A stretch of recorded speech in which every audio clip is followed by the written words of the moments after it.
Hello friend, नमस्कार। मैं doctor Kuldeep Srivastava. आप हैं डॉक्टर राधा श्रीवास्तव जी। मित्रों, आज एक बहुत ही बड़े टॉपिक पे, बिग टॉपिक पे बात करने जा रहा हूँ, जो कि एक बहुत ही टिपिकल है, चैलेंजिंग है।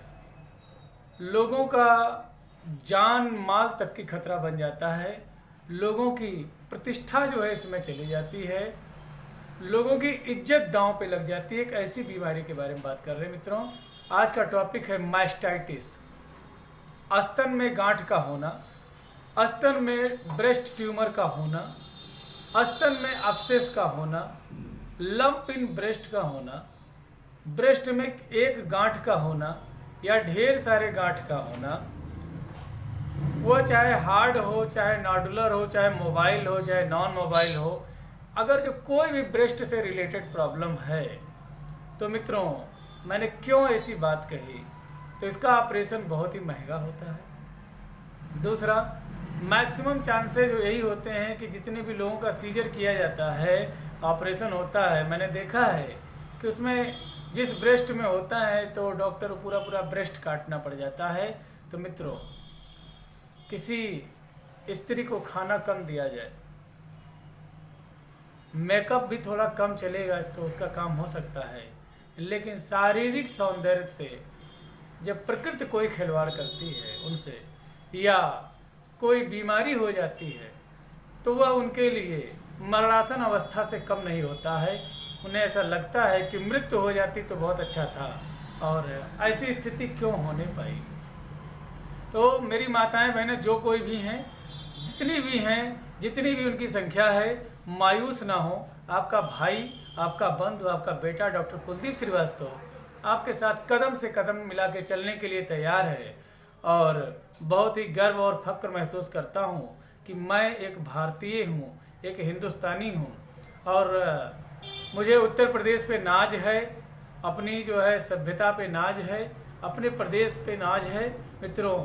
और साथ ही साथ मैं हमेशा इस बात को कहने से कभी भी नहीं पीछे चूकता हूँ कि होम्योपैथी मेरे लिए एक जान है, और भारत मेरे लिए एक शरीर है जो कि जिस्म और जान के तरीके से काम करते हैं। तो मित्रों, जब तक है जान, इस भारत की सेवा करता रहूँगा। और भारतवासियों के चेहरे पे अगर जो मुस्कुराहट है तो समझ लीजिए डॉक्टर कुलदीप श्रीवास्तव को घर, गाड़ी, बंगला, मकान सब कुछ मिल गया। मेरा देश खुश तो मैं खुश। आइए मित्रों, बात करता हूँ कि कौन कौन से ऐसे कारण हैं जिसके वजह से मास्टाइटिस होता है, ब्रेस्ट कैंसर तक हो जाता है। तो यकीन माने, आज जो है जितने भी ब्रेस्ट से रिलेटेड प्रॉब्लम है, सबके ट्रीटमेंट के बारे में वन टू ऑल करके बातें कर लूँगा। और उम्मीद करता हूँ कि आज आपके लिए ये वीडियो बहुत ही हितकारी साबित होगा। सो प्लीज़ मेरे साथ बने रहें। आज का दिन आपके लिए बड़ा ही मंगलकारी है, शुभकारी है, क्योंकि जब ईश्वर का आशीर्वाद होता है तो ही दो अच्छे लोगों का संगम होता है। और मैं अपने आप को बड़ा ही सौभाग्यशाली मानता हूँ और बड़ा ही भाग्यवान मानता हूँ कि मेरे वीडियो को आप देख रहे हैं और मेरी बातें डायरेक्ट आप तक पहुँच रही हैं। इसलिए अपने सभी व्यूअर्स का बहुत बहुत धन्यवाद करता हूँ। आइए मित्रों, बात करते हैं। मित्रों, मास्टाइटिस मीन्स क्या हुआ, इसलिए एक लेडी डॉक्टर को मैं बैठा हूँ। डॉक्टर साहब, क्या है mastitis? Mastitis is a painful infection of breast. Very good.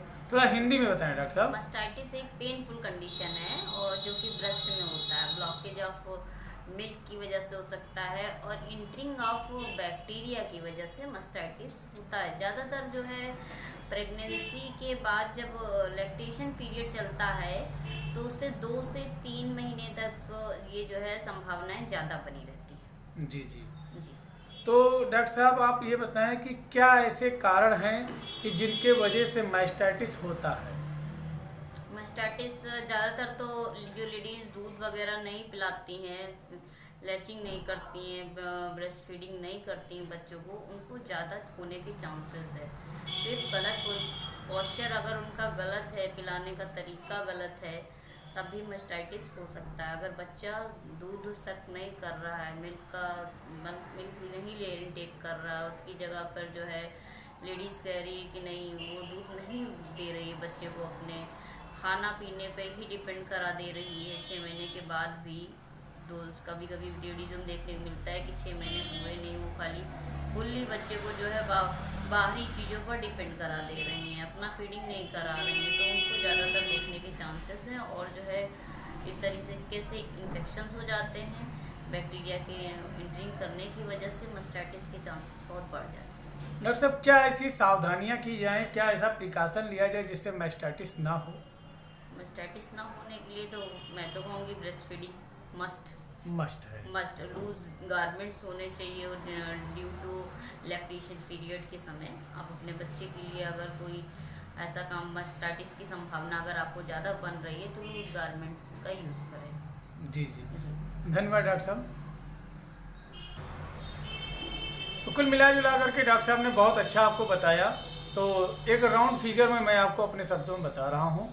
अगर जो फीमेल ब्रेस्ट को देखा जाए तो एरियोला होता है, एरियोला के जो है बीचों बीच में जो निपल जैसा स्ट्रक्चर है, अगर जो वहाँ पे देखा जाए तो एक पोर्स होता है, वो पोर्स जो है जा करके लैक्टिफेरस डक्ट में खुलता है।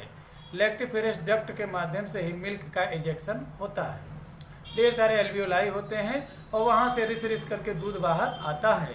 अगर जो मिल्क जो है बच्चा पैदा हुआ उसके बाद में मिल्क बाहर आ रहा है, जब तक बाहर आ रहा है बच्चा पी रहा है तब तक माँ को कोई टेंशन नहीं है, वह चैन से सो सकती है।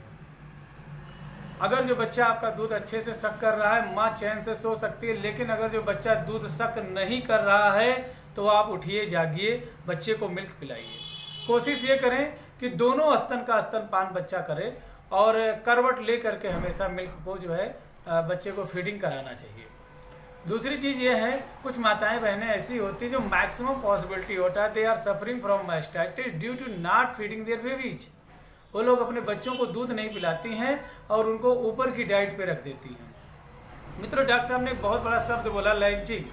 तो लैचिंग मतलब ही होता है बच्चे का दूध को जो है पीना। अगर जो आपने किसी देखा होगा बछड़े को, तो वो माँ के दूध को जो है खींच करके मत्था मार मार के पीता होता है, दैट इज लैचेज।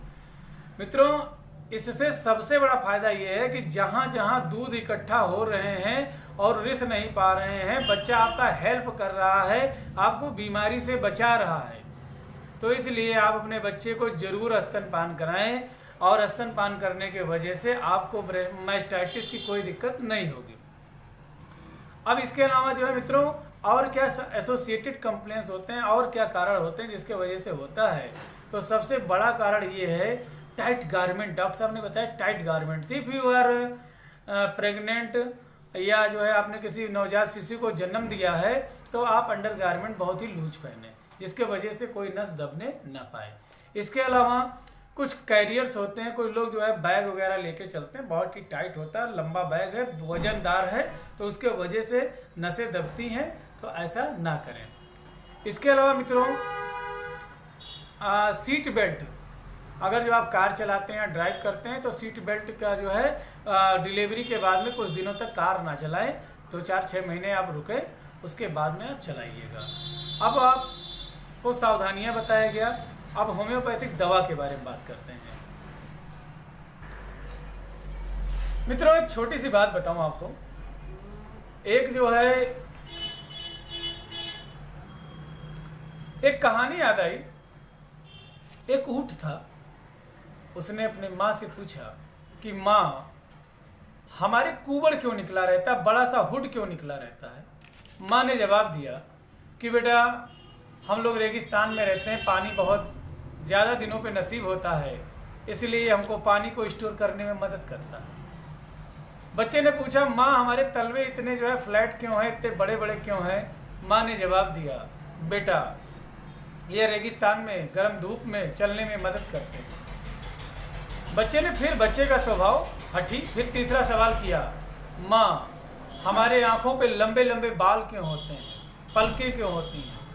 माँ ने कहा तूफान आते हैं जिससे धूल बहुत उड़ता है, रेत उड़ता है, तो ये आंखों को मदद करता है।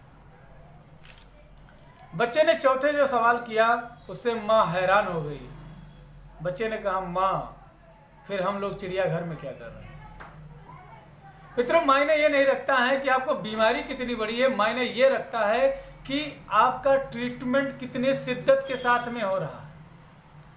मित्रों, मैं उस इंसान को बहुत ही सफल इंसान मानता हूं जिसके पास मुसीबतें हैं, क्योंकि मुसीबतें यह द्योतक हैं, प्रतीक हैं कि आपकी सफलता आपके इर्द गिर्द में टहल रही है।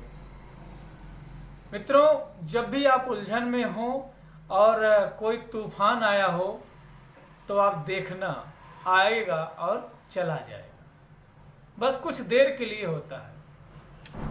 काली घटा जब छाती है कुछ देर के लिए आती है और चली जाती है।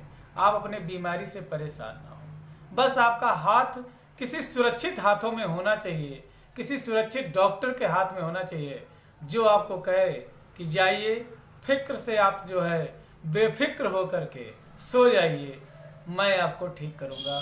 तो मैं ऐसी आशा करता हूं कि मेरे द्वारा बताई गई दवाएं आपको एकदम से ठीक कर देंगी।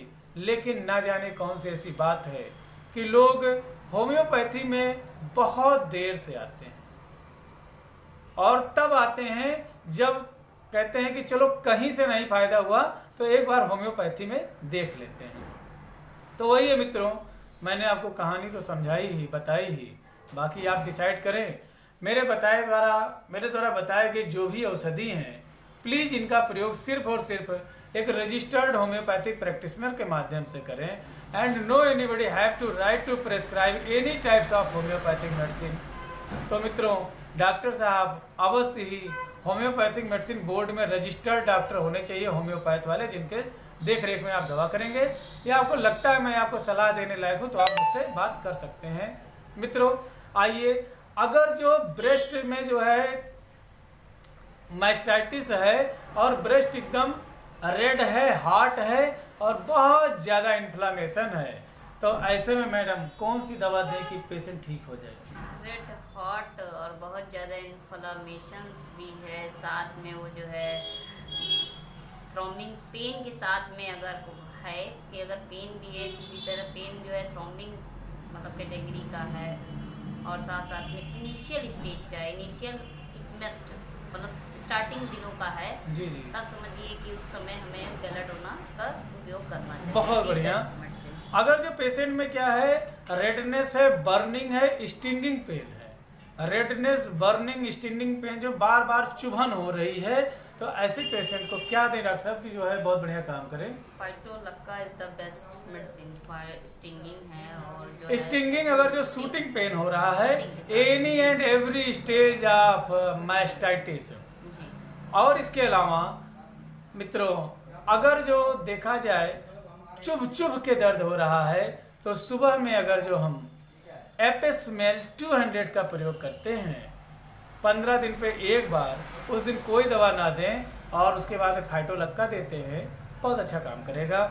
अगर जो हार्ड स्वेलन इन्फ्लामेशन है और दूध पिलाते समय दर्द छाती से उठ के कमर के तरफ में होने लगे मित्रों, और इस तरीके की दिक्कत होती है, किसी भी तरीके का मास्टाइटिस है, तो क्रोटॉन टिक, क्यों डॉक्टर साहब, croton tick is the best medicine, बहुत बढ़िया काम करेगा। अगर जो हार्ड स्टोनी ब्रेस्ट है, बिल्कुल पत्थर जैसा जो है स्तन हो गया है, और ये ज्यादातर उन औरतों में देखने मिलता है जो कभी उनका बच्चे से वो आधा घंटा, 1 घंटा, 4 घंटा, 6 घंटा जो है दूर रहती हैं, तो मिल्क वहाँ पर जो है सीज कर जाता है, और इसके वजह से, या वो माताएं बहनें जो अपने बच्चों को दूध नहीं पिलाती हैं, उनमें ये जो है हार्ड स्टोनी ब्रेस्ट देखने को मिलता है। डॉक्टर साहब क्या दें कि ठीक हो जाए? ये सारी दवाइयों का जो है अगर सही सिलेक्शन होता है तो पेशेंट मस्ट बी क्योर। और अगर इस जगह पे हार्ड स्टोनी दिखाई दे रहा है, ब्रेस्ट जो है हार्ड स्टोनी है, उसके साथ में हो सकता है फीवर भी ज़्यादातर में दिखाई देता है, कि तो उस समय ब्राइनिया इज द मस्ट। बहुत बढ़िया, Bryonia is the best medicine. अब जो है आइए बात कर लेते हैं कैंसर के ऊपर। अगर जो किसी को लंप इन ब्रेस्ट है, कैंसर है, तो मित्रों any and every stage of cancer there is possible to cure, you have to take an phytolacca. मित्रों, अगर जो किसी को ब्रेस्ट कैंसर हो गया है तो फाइटोलक्का का प्रयोग करें, ब्रेस्ट कैंसर ठीक हो जाएगा। इसके अलावा अब करना क्या है ब्रेस्ट कैंसर के स्टेज में, फाइटोलक्का का प्रयोग करेंगे मित्रों। लोअर पोटेंसी से शुरू करेंगे और मैक्सिमम पोटेंसी तक जाएंगे। साथ में आर्निका 30 का प्रयोग सुबह दोपहर रात करना ही करना है। और इसके अलावा कुछ कॉन्स्टिट्यूशनल मेडिसिन होते हैं, इसका प्रयोग करेंगे। अब मित्रों ब्रेस्ट में लंप इन ब्रेस्ट है या अपसेस है या पस फॉर्मेशन है, तो ऐसे पेशेंट को मित्रों साइलेसिया और हीपर सल्फ का प्रयोग करना चाहिए। बहुत अच्छा रिस्पांस करेगा और एनी एंड एवरी स्टेज के लिए बहुत अच्छा रहेगा। अब इसके अलावा अगर जो हार्ड नॉडुलर ब्रेस्ट है उसमें जो है गांठ पड़ गई है, ब्रेस्ट में जो है बहुत ज़्यादा जो है ट्यूमर जैसी स्थिति हो गई है, तो ऐसे पेशेंट सबसे पहले 1 डोज फाइटोलक्का का लेंगे 200 पोटेंसी में, और सुबह के समय में कैलकेरिया फ्लोर और रात के समय में थूजा का प्रयोग करेंगे। सुबह दोपहर रात आर्निका का प्रयोग करेंगे। मित्रों जिस दिन फाइटोलक्का लेंगे 200 पोटेंसी में, उस दिन और कोई दवा आपको नहीं लेना है। मित्रों यदि आपको लगता है कि मैं आपको कोई राय देने लायक हूं तो प्लीज़ अपने जो है सवाल कमेंट बॉक्स में जा करके मुझसे लिख सकते हैं। देर होगा लेकिन मैं आपको जवाब जरूर दूंगा। इन्हीं बातों के साथ में जय हिंद, जय भारत, जय होम्योपैथी।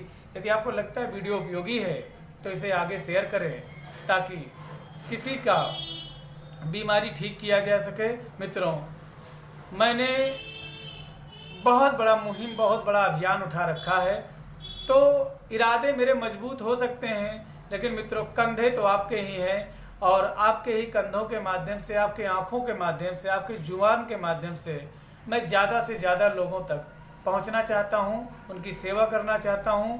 और वो माताएं बहनें जो पैसे के अभाव में मैस्टाइटिस है, ब्रेस्ट से संबंधित कोई प्रॉब्लम में इलाज नहीं कर पा रही हैं, तो हर मंगलवार को हाथी बाबा मंदिर में निःशुल्क होम्योपैथिक कैंप लगाता हूं। आप वहां आए, सब तरीके की दवा और परामर्श निःशुल्क है, शाम 6 बजे से 9 बजे तक। जय हिंद, जय भारत, जय होम्योपैथी। नमस्कार, बाय।